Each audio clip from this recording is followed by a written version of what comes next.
오늘도 수요 예배 나오신 여러분들을 주의 이름으로 환영합니다. 2월 10일 수요일 예배 하나님 앞에 드리겠습니다. 기도하겠습니다. 하나님 아버지 감사합니다. 오늘도 주님 앞에 주의 음성을 듣고자 나왔습니다. 우리의 귀와 우리의 마음을 열어서 나에게 말씀하시는 주님의 음성을 듣게 하시고, 특별히 이사야 시대의 이사야를 통하여서 그 택한 백성 이스라엘을 깨우쳐 주신 그 말씀이 이 시대를 살아가는 우리에게 들려서 우리의 영과 우리의 육이 다시 한번 소성케 되어지는 놀라운 역사와 축복이 나타나는 이 시간 되게 도와주옵소서. 주님께서 함께 해주실 줄 믿고 예수님의 이름으로 축복하며 기도하옵나이다. 아멘. 함께 찬양하시겠습니다. 우리 찬송가 279장, 우리 통일 찬송가로는 337장 인내하신 구세주여, 우리 함께 찬양하시겠습니다. 279장입니다.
오늘 우리에게 주신 하나님 말씀은 이사야 1장, 오늘은 2절부터 9절 말씀까지, 구약성경 968페이지 이사야 1장 2절부터 9절 말씀까지 우리가 함께 읽도록 합니다. 하늘이여 들으라, 땅이여 귀를 기울이라. 여호와께서 말씀하시기를 내가 내 자식을 양육하였거늘 그들이 나를 거역하였도다. 소는 그 임자를 알고 나귀는 그 주인의 구유를 알건만은 이스라엘은 알지 못하고 나의 백성은 깨닫지 못하는도다 하였도다. 슬프다 범죄한 나라요, 허물진 백성이요, 행악의 종자요, 행위가 부패한 자식이로다. 그들이 여호와를 버리며 이스라엘의 거룩한 일을 만홀히 여겨 멀리하고 물러갔도다. 너희가 어찌하여 매를 더 맞으려고 패역을 거듭하느냐? 온 머리는 병들었고 온 마음은 피곤하였으며 발바닥에서 머리까지 성한 곳이 없이 상한 것과 터진 것과 새로 맞은 흔적뿐이여거늘 그것을 짜며 싸매며 기름으로 부드럽게 함을 받지 못하였도다. 너희의 땅은 황폐하였고 너희의 성읍들은 불에 탔고 너희의 토지는 너희 목전에서 이방인에게 삼켜졌으며 이방인에게 파괴됨 같이 황폐하였고 딸 시온은 포도원의 망대같이 참외밭의 원두막같이 에워싸인 성읍같이 겨우 남았도다. 만군의 여호와께서 우리를 위하여 생존자를 조금 남겨두지 아니하셨더라면 우리가 소돔 같고 고모라 같았으리로다. 아멘. 오늘은 이사야의 두 번째 시간입니다. 지난주에 이사야의 계로를 함께 살펴보면서 이사야라는 이름의 뜻은 여호와는 구원이시다라는 그런 의미가 있음을 살펴보았습니다. 이스라엘 백성들이 죄와 악에 가득 찼을 때 그들을 심판하시지만 하나님은 또한 그들을 구원하신다라는 그 메시지를 이 이사야는 입으로뿐만 아니라 그의 삶을 통하여 그의 이름을 통하여서 그렇게 살아내고 있는 모습을 보게 됩니다. 이 이사야가 활동하던 시기는 남유다의 10번째 왕이었던 우시야 시대로부터 14번째 왕이었던 히스기야 그리고 결국 므낫세 가장 악한 왕인 므낫세에 의해서 순교당하였다라는 것을 살펴보았습니다. 지금으로부터 약 2800년 전에 있었던 그러한 일입니다. 그 당시 이스라엘은 이 남과 북으로 이렇게 나뉘어져 있었고 북이스라엘은 이제 이 이사야가 활동하던 시기, 특별히 이 히스기야 즈음에 아수르에 의해서 멸망당하고 남유다도 점차 이 쇠락의 길을 가고 있는 그러한 그 정치적인 상황, 그 당시의 상황을 우리가 이해할 수가 있습니다. 이때 이사야 선지자가 하나님의 계시를 받고 하나님의 선지자로서 부름을 받고 이스라엘을 향하여서 또 온 세상을 향하여서 이스라엘을 고소하고 있는 수를 한다라는 거죠. 고발하고 있는 그러한 내용이 오늘 본문의 내용입니다. 2절 말씀은 그렇게 시작합니다. 하늘이여 들으라 땅이여 귀를 기울이라. 하늘과 땅을 증인 삼아서 이스라엘의 죄악된 모습을 고발하고 있는 모습. 이 구약시대에는 재판 때 증인이 적어도 2명 이상이 되어야 되었습니다. 그래서 이 이사야 선지자도 하늘과 땅을 증인으로 이렇게 불러서 이스라엘을 고발하고 있죠. 이 하늘은 당시의 영적인 세계를 상징하고 있고 땅은 어떤 육체적이고 물질적인 세계를 상징하고 있다, 대표하고 있다 이렇게 볼 수 있습니다. 그러기에 이 이스라엘이 지었던 모든 죄악은 이 하늘을 대표하는 영적인 면과 또 땅을 대표하는 이 육체적이고 물질적인 물리적인 이런 모든 면에서 다 죄를 지었다라는 것을 알 수가 있습니다. 또 이 이사야가 하늘과 땅을 증인으로 이렇게 세운 것은 이 이스라엘이 하나님의 언약을 받을 때에 하늘과 땅이 증인으로 채택되었기 때문임을 또한 우리가 알 수 있습니다. 신명기 말씀을 보면 알 수 있는데요. 신명기 4장, 30장, 31장, 32장 여러 곳에 나오는데 그 중에 하나 32장 말씀을 보면 하늘이여 귀를 기울이라 내게 말하리라 땅은 내 입의 말을 들을지어다. 모세가 이스라엘 백성들을 모아놓고 이제 가나안 땅에 들어가기 직전에 이 마지막으로 선포하는 그 설교의 메시지가 이 신명기 말씀인데요. 하늘과 땅을 부르고 이스라엘 백성들에게 하나님의 말씀을 선포를 합니다. 지금 하늘도 듣고 땅도 들으니까 너희가 이 말씀을 꼭 지켜라. 이렇게 이제 한 내용이 이 이사야가 기록되기 약 600년 전에 모세가 이스라엘 백성들을 향하여서 선포한 거죠. 자, 그때 증인이 되었던 이 하늘과 땅을 이 이사야 선지자가 다시금 증인으로 불러서 너희들이 보지 않았느냐, 너희들이 증인 되지 않았었느냐 하면서 그렇게 고발하고 있는 모습이죠. 자, 그러면 이 이사야가 이 하늘과 땅을 증인으로 불러서, 증인되었던 그들을 불러서 고발하고 있는 그 고발의 내용이 뭐냐? 2절 말씀 보면 내가 자식을 양육하였거늘 그들이 나를 거역하였도다. 한마디로 사자성어로 말하면 배은망덕한 이스라엘의 모습을 지적하고 고발하고 있습니다.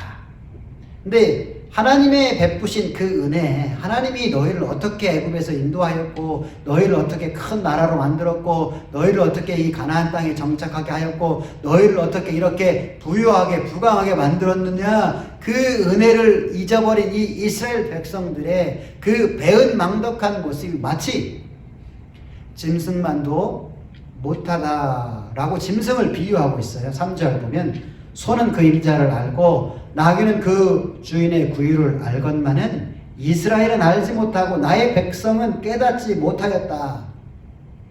저희도 옛날에 시골에 살 때 소를 키웠는데요. 소를 그 황소, 암소, 젖소 다 키웠습니다. 낮에는 그 소들을 끌어다가 그 이제 풀이 있는 곳에 가서 뜯게 하고 저녁이면 끌고 옵니다. 그런데 이제 어른들이, 부모님들이 늦게 들어오시는 날에는 이제 애기들 우리가 해야 됐죠. 그런데 우리가 소보다는 훨씬 등치도 적지만 그 큰 소를 끌고 오면 이 소가 따라옵니다. 단지 힘이 없어서가 아니라 이 소가 주인을 알아보는 거죠. 소뿐이 아닙니다. 뭐 개도 마찬가지고요. 고양이도 마찬가지죠. 주인을 잘 알아봐요. 주인을 반겨주고 주인 가까이에서 주인을 따르는 그런 모습들을 봅니다. 심지어는 새도 그렇습니다. 이 예레미야 8장 말씀을 보면 예레미야가 이 새를 비유해서 이스라엘을 책망한 내용이 나오는데요. 공중의 학은 그 정한 시기를 알고 또 이 비둘기와 제비와 두루미는 그 돌아올 때를 지키거늘 내 백성, 이스라엘이죠. 내 백성은 여호와의 규례를 알지 못하고 있구나 라면서 새를 비유해서 그들이 그 하나님의 때를, 하나님께 돌아올 그 날을 알지 못하는 것을 지적합니다. 하물며 짐승도 이러하는데 이 이스라엘 백성들은 이 짐승만도 못하게 하나님의 그 큰 은혜를 알지 못하고 배은망덕한 그러한 모습을 보여주었다. 하나님이 얼마나 노하셨고 얼마나 답답하셨으면 이러한 비유를 통해서 이 이사야를 통해서 이스라엘 백성들에게 말씀하셨을까? 자, 3절 말씀을 보면 이 임자와 주인이라는 말이라고 나오는데 이 소와 나귀에 대한 소유권을 강조한 그러한 말입니다. 이 소유권, 누구의 것이다 이렇게 소유권이 성립되기 위해서는 일반적으로 두 가지가 충족되어야 됩니다. 첫 번째는 뭐냐면 그 누가 만들었느냐, 그 만든 사람의 소유인 것이죠. 또 두 번째는 누가 만들었어도 그걸 값을 주고 샀으면 이제 산 사람의 소유가 되는 겁니다. 자, 여기 물이 있는데 이 물은 제가 만드는 것이 아니죠. 이 물병도 제가 만든 것이 아닙니다. 하지만 제가 값을 주고 샀기 때문에 이 물과 물병은 제 것이 되는 것입니다. 자, 이런 면에서 본다면 자, 우리는 내 것이 아니고 누구 것입니까? 하나님의 것입니다. 왜? 하나님이 우리를 만드셨기 때문에, 하나님이 창조주 되셨기 때문에, 하나님이 우리를 만든 우리는 피조물이기 때문에 그렇습니다.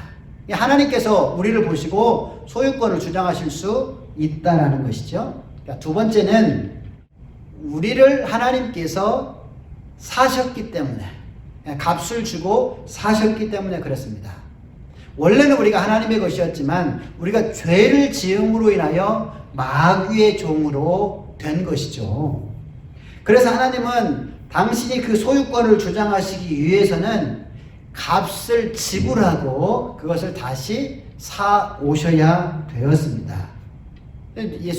하나님께서는 예수 그리스도의 보혈의 피값을 지불하시고, 이 우리를 그 마귀 종되었던 우리를 다시 사오신 것이죠.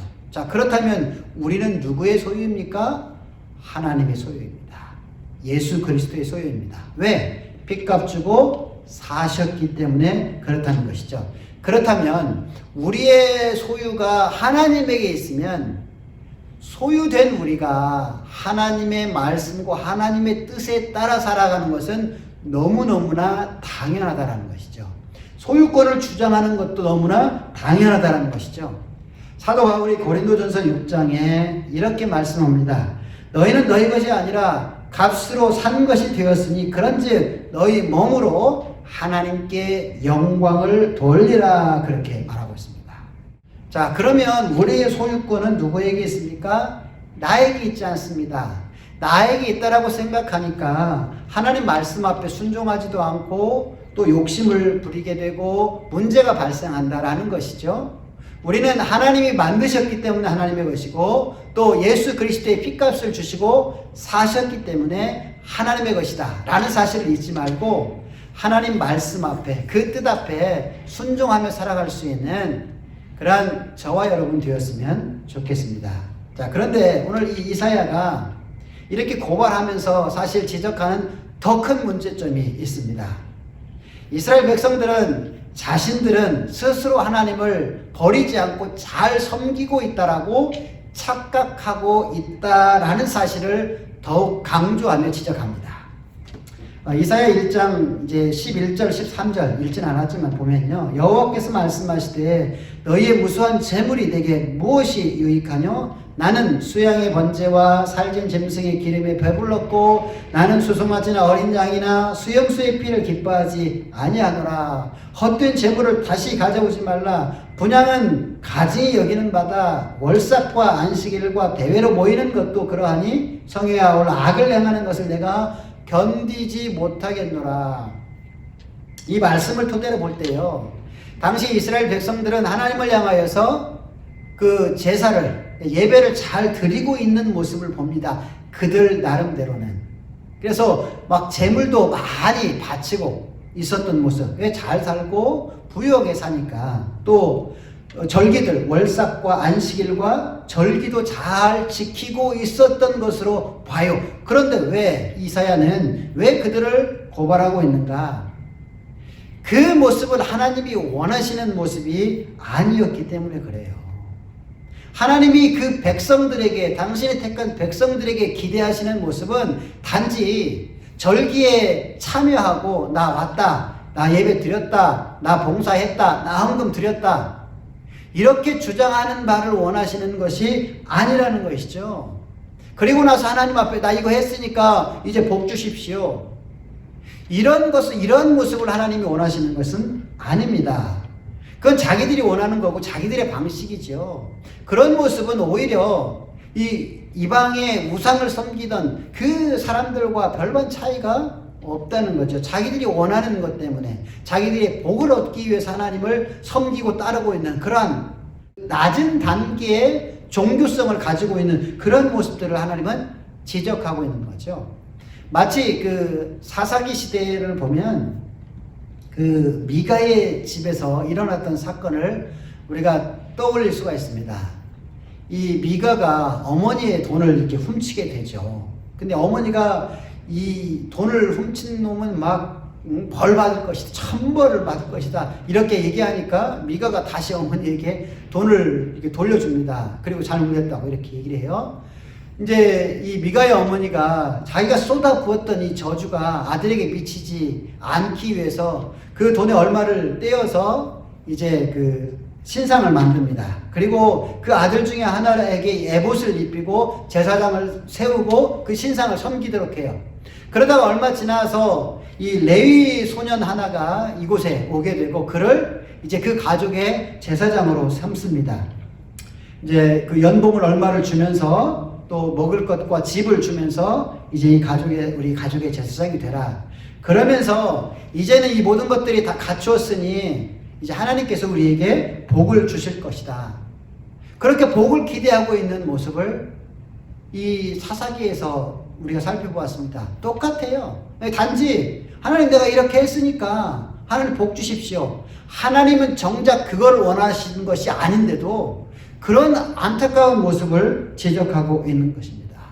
자, 그렇다면 우리의 삶은 어떻습니까? 진정 하나님이 원하시는 삶을 살기보다 그저 어떤 내 만족을 위해서 내가 이 정도 예배 드렸으니까, 내가 이 정도 헌신했으니까, 내가 이 정도 헌금했으니까, 내가 이 정도 봉사했으니까 내 할 일은 다 했다. 이제는 하나님께서 나에게 복 주실 것이다. 이렇게 생각하고 신앙생활하고 있지는 않는지 돌아볼 필요가 있습니다. 자, 이러한 생각 속에 있었던 이스라엘 백성들, 오늘 본문 5절 6절을 보면 얼마나 하나님이 엄하게 꾸짖으시는지를 우리가 볼 수가 있습니다. 얼마나 호되게 맞았는지 어디 성한 곳 하나 없을 정도로 온갖 상처투성인 그들의 모습들. 그래, 더 큰 문제는 그렇게 주님의 매를 통해서 그들이 돌아와야 되는데 돌아오지 않고 있더라는 거예요. 그래서 이 이사야가 계속 말을 하죠. 너희가 어찌하여 매를 더 맞으려고 더욱더 패역함 가운데 빠지고 있느냐. 7절 8절에도 보면 당시 상황이 이렇게 땅이 황무하고 성읍은 적군이 쳐들어와 불에 다 타버렸고 토지는 이방인들에게 삼켜버렸고 다 파괴되었다. 8절 말씀. 포도원이 망대처럼 원두막에 이 상징막같이 에워싸인 성읍같이 겨우 남았다. 그것도 하나님이 그들을 그래도 그들을 불쌍히 여겨서 은혜를 베풀었기 때문이 망정이지, 이스라엘의 행위대로 만약에 그대로 갚으셨다면 저들은 소돔과 고모라 성처럼 완전히 멸망했을 것이다 라고 경고하고 있습니다. 자, 그러면 하나님께서 정말 원하시는 것은 무엇인가? 그 첫 번째는 우리에 대한 소유권은 나에게, 우리 각자에게 있는 것이 아니라 하나님께 있다라는 사실을 알 필요가 있습니다. 왜요? 하나님은 우리를 만드셨기 때문에, 그리고 예수 그리스도의 보혈의 피로 우리를 다시 사셨기 때문에 우리의 소유권은 하나님께 있습니다. 자, 하나님의 소유된 자라면 하나님의 뜻대로 하나님의 말씀에 순종해 살아가는 것이 너무나 당연하다. 그게 하나님이 원하시는 것이다. 두 번째는 지금까지 지내온 모든 것이 하나님의 은혜임을 잊지 말라라는 겁니다. 배은망덕하지 말라. 지금 오늘까지, 이 시간까지 우리가 이렇게 살 수 있는 것은 하나님이 우리를 지켜주셨고 하나님이 우리를 구원해 주셨기 때문이다. 나 혼자 잘나서 내 혼자의 능력으로 된 것이 아니다. 하나님이 철저하게 보호하시고 인도하시고 함께 하시고 구원해 주셨기 때문에, 그 하나님의 은혜가 아니었다면 우리도 소돔과 고모라와 같았을 것이다. 하나님의 베푸신 은혜를 잊지 않는 것이 하나님이 원하시는 것이다. 세 번째, 하나님이 우리에게 원하시는 것이 무엇임을 늘 잊지 말고 그렇게 신앙생활하는 것, 이것이 필요합니다. 그냥 우리가 생각하는 대로 이 정도 하면 되겠지, 우리 나름대로의 그런 기준을 가지고 사는 것이 아니고요, 하나님이 원하시는, 진짜 원하시는 모습, 그저 우리는 눈에 보이는 형식적인 모습, 형식적인 종교인으로서의 명목상 크리스찬의 모습이 아니라 진실된 하나님의 백성, 진실된 구원받은 그 하나님의 자녀들, 그러한 삶의 모습으로 살아가야 한다. 왜? 하나님은 우리의 중심을 보시기 때문인 것이죠. 자, 오늘 본문에서 이사야가 선포한 이 메시지, 이사야가 한 이 고발의 내용은 사실 우리에게 해당되는 그러한 내용이다 라는 것을 잊지 마시고요, 우리의 마음에 잘 새기시고 이 경고를 정말 깨닫고 돌이켜서 하나님이 기뻐하시고 하나님이 원하시는 모습으로 회복되어지는 성숙한 그리스도인, 또 성숙한 믿음과 인품을 갖는 저와 여러분의 삶이 되었으면 좋겠습니다. 기도하겠습니다. 하나님 아버지, 이 이사야를 들어 택한 이스라엘 백성들에게 선포하신 이 말씀이 또한 우리에게 주시는 말씀임을 듣게 하시니 감사합니다. 우리의 소유권은 나에게 있는 것이 아니고 하나님께 있다. 왜? 하나님은 우리를 만드셨고 또 예수 그리스도의 핏값을 주고 사셨기 때문이다. 하나님의 소유되었다라는 사실을 인정한다면 내 생각, 내 욕심을 앞세우지 아니하고 하나님의 뜻과 하나님의 인도하심에 순종하며 살아갈 수 있는 정말 우리 모두가 되기를 간절히 원합니다. 또한 하나님이 우리 가운데 베푸신 은혜를 잊지 않고 살아가기 원합니다. 배은망덕한 삶이 아니라 하나님의 은혜가 없었으면 내가 이렇게 지금까지 살 수 없음을 고백하고 겸손하게 엎드려 감사하며 살아갈 수 있는 우리가 되기를 원합니다. 또 하나님이 우리에게 진짜 원하시는 모습은 그저 내 기준, 내 생각대로 신앙생활하고 그렇게 살아가고 행동하고 말하는 것이 아니라 하나님은 우리의 중심을 보시기 때문에 우리의 중심이 하나님 앞에 온전히 드려져서 진실된 신앙인 정말 거룩하고 경건한 삶의 모습으로 하나님을 기쁘시게 하는, 하나님을 정말 영화롭게 하는 그러한 삶을 살아낼 수 있는 성숙한 그리스도인들, 또 하나님의 택한 백성들 다 되게 도와 주시옵소서.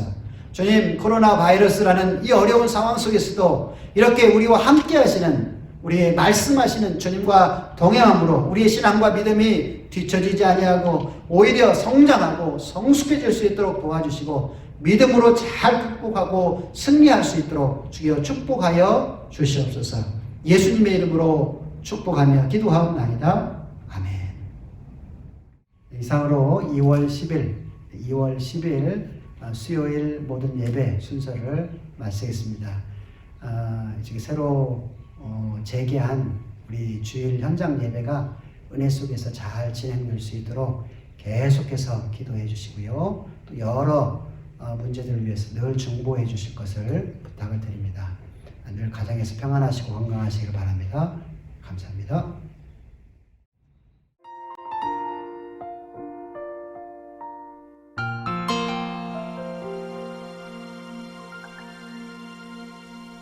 주님과 함께하는 이 고요한 시간, 주님의 보좌 앞에 내 마음을 쏟네.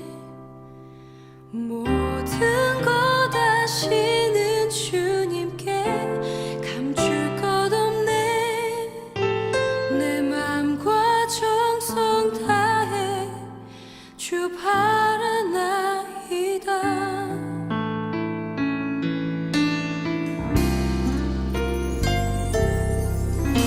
주님과 함께하는 이 고요한 시간, 주님의 보좌 앞에 내 마음을 쏟네. 모든 것 아시는 주님께 감출 것 없네. 내 맘과 정성 다해 주 바라나이다. 온 맘 다해 사랑합니다. 온 맘 다해 주 알길 원하네. 내 모든 삶 당신 것이니 주만 섬기리. 온 맘 다해 나 염려하지 않아도